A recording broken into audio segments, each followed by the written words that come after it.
Easter మరణాన్ని గెలిచిన మహా త్యాగగాథ.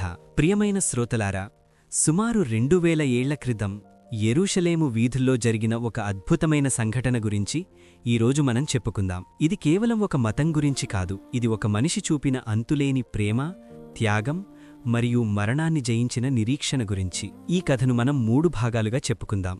1వ భాగం, ఆఖరి రాత్రి, ప్రేమ మరియు వేదన. ఊహించుకోండి, యెరూషలేము నగరం పస్కా పండుగ వెలుగులతో నిండి ఉంది.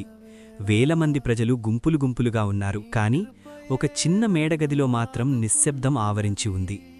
అక్కడ యేసు తన 12 మంది శిష్యులతో కలిసి తన చివరి భోజనాన్ని ఆరగిస్తున్నారు.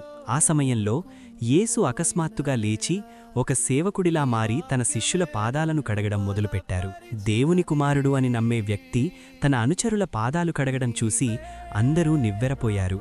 నేనే మీ పాదాలు కడిగితే మీరు ఒకరినొకరు ఎంతగా ప్రేమించాలో ఆలోచించండి అని ఆయన నేర్పిన పాఠం ఇప్పటికీ ప్రపంచానికి ఒక దిక్సూచి. రొట్టె మరియు ద్రాక్షారసం. ఆయన రొట్టెను విరిచి ఇస్తూ, ఇది మీకోసం విరువబడుతున్న నా శరీరం అని, ద్రాక్షారసాన్ని ఇస్తూ, ఇది నా రక్తం అని చెప్పారు.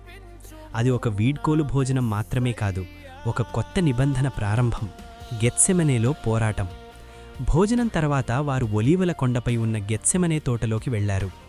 అక్కడ చీకటిగా ఉంది. యేసు ఒంటరిగా వెళ్లి ప్రార్థనలో పోరాడుతున్నారు. ఆయన ఎంతటి వేదన అనుభవించారంటే, బైబిల్లో యేసు చెమట రక్తబిందువులుగా మారిందని వ్రాయబడింది. వైద్య పరిభాషలో దీనిని హిమాటిడ్రోసిస్ అంటారు. ఒక మనిషి తట్టుకోలేనంత మానసిక ఒత్తిడికి గురైనప్పుడు చర్మం క్రింద ఉన్న రక్తనాళాలు పగిలి చెమటతో కలిసి రక్తం బయటకు వస్తుంది. ఆయన మన కోసం ఎంతటి మానసిక శ్రమను అనుభవించారో ఇది నిరూపిస్తోంది. ఆ రాత్రి ముగిసేలోపు యూదా అనే శిష్యుడు వచ్చి ఒక ముద్దుతో యేసును శత్రువులకు పట్టి ఇచ్చాడు. ప్రేమించిన వారే పట్టి ఇస్తే ఆ బాధ ఎలా ఉంటుందో ఊహించండి.